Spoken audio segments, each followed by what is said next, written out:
the mouse hole into a mouse hole, while Lucifer waited for Jack to come out. The other mice scampered by him.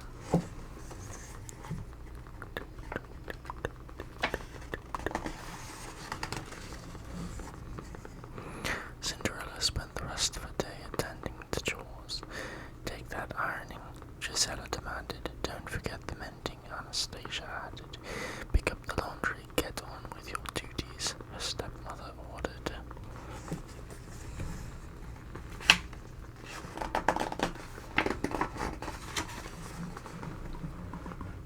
Meanwhile, at the royal palace, the king complained to the Grand Duke. It's high time my son got married, he sobbed. I want yet grandchildren. The king decided to hold a ball. If all the eligible maidens come, said the king, the prince is bound to find his bride among them.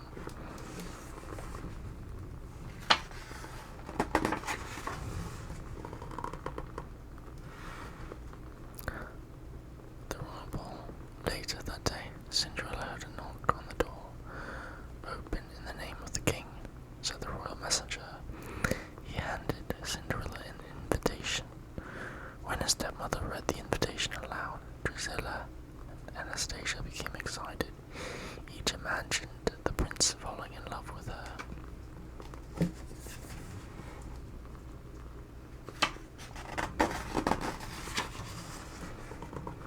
Cinderella was also excited. Why, that means I can go too, she said. The stepsisters laughed. Every eligible maiden is supposed to attend, and said Cinderella. Surprisingly, her stepmother agreed. I don't see why you can't go. If you get all your work done, and if you can find something suitable to wear.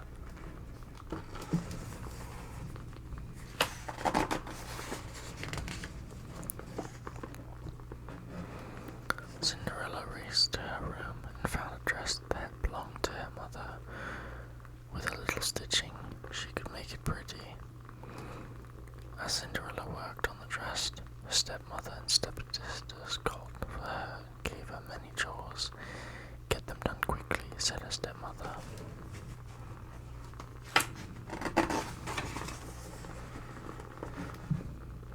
When Cinderella had put the dress aside, her and more friends began to work on it.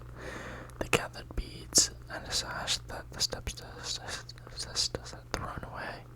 Soon they had created a beautiful gown. Cinderella, Cinderella, you can hear it, Cinderella.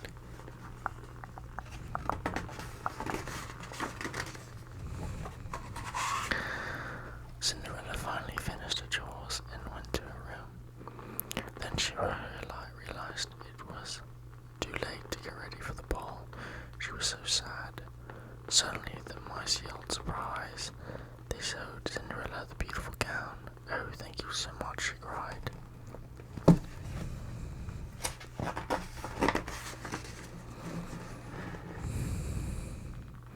Cinderella put on the gown and hurried to join her step-family. But when her jealous step-sisters recognized the old sash and beads, they tore Cinderella's gown to shreds.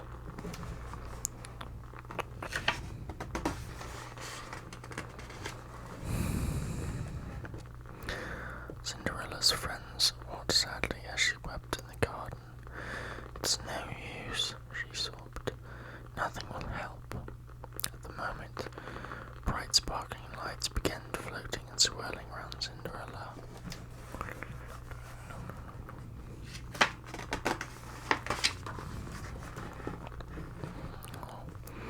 Both Cinderella's fairy godmother appeared. Try those tears, she told Cinderella. You can't go to the ball looking like that. But I'm not going, said Cinderella. Of course you are, replied the fairy godmother.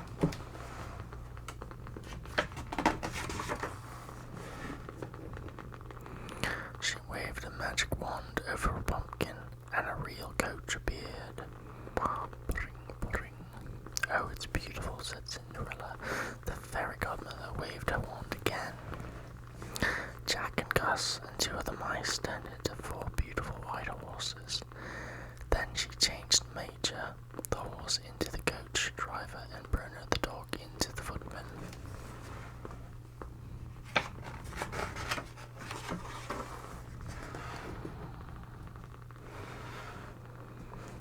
Next, the fairy godmother turned Cinderella's torn dress into a beautiful gown. In a flash, there were also tiny glass slippers for her feet. On the stroke of midnight, the spell will be broken, the fairy godmother warned. Everything will be as before.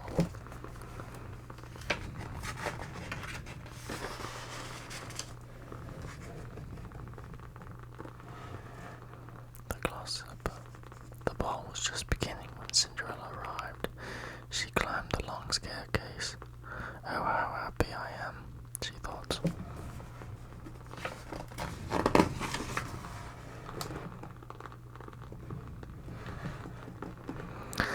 The king and the Grand Duke watched as the maidens walked forward to meet the prince. The prince was unimpressed with all of them. Then he noticed Cinderella.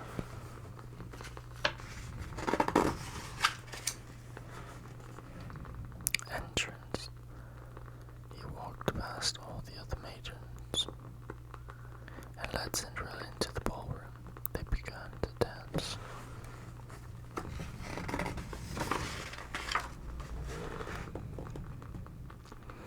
They danced every dance until the clock began to strike midnight. Bong, bong.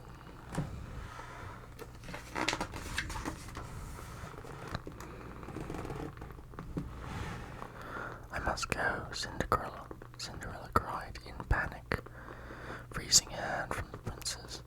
As she fled, she lost a glass slipper on the staircase. The clock sounded as the coach raced from the palace.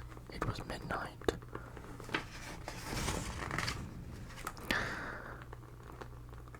The horses were mice again. Cinderella was in rags, but she still had one glass slipper.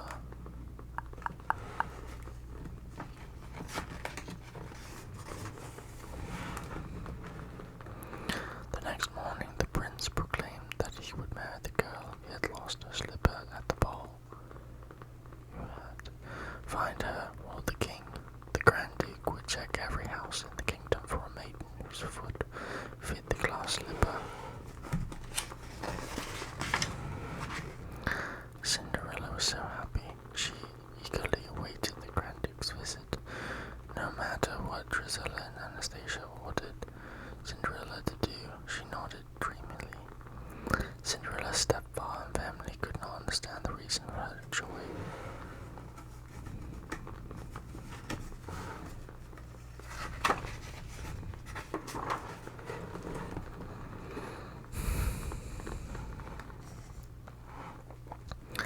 Then the wicked stepmother realized that it must have been Cinderella who was the prince's favorite at the ball. She locked Cinderella in her room.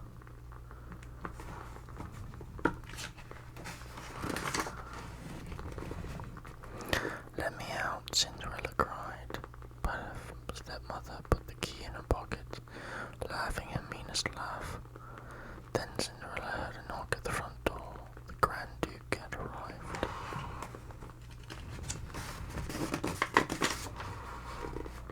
Meanwhile, Jack and Gus had seen what the stepmother did. They took the key out of her pocket and slipped it under Cinderella's door. Downstairs, the Grand Duke watched his footman try to squeeze Anastasia's big foot into the slipper. Of course, the slipper did not fit Drizella either.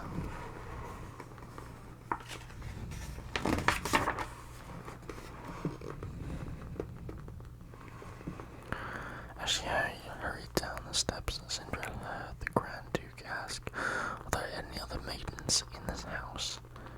"Please wait," called Cinderella. "May I try on the slipper?"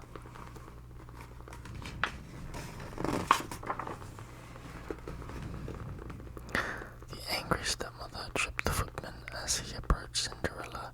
The glass slipper shattered. "Oh no," moaned the Grand Duke.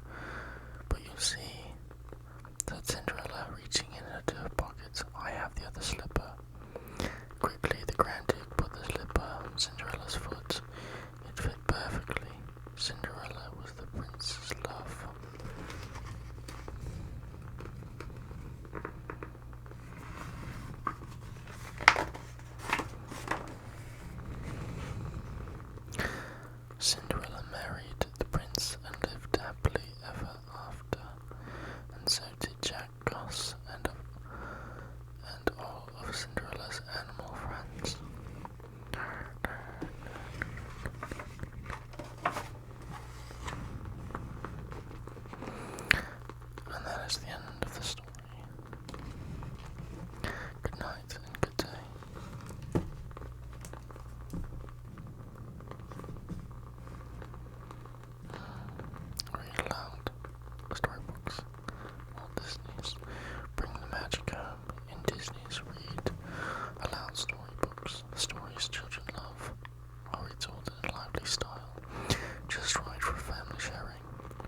Toy Story.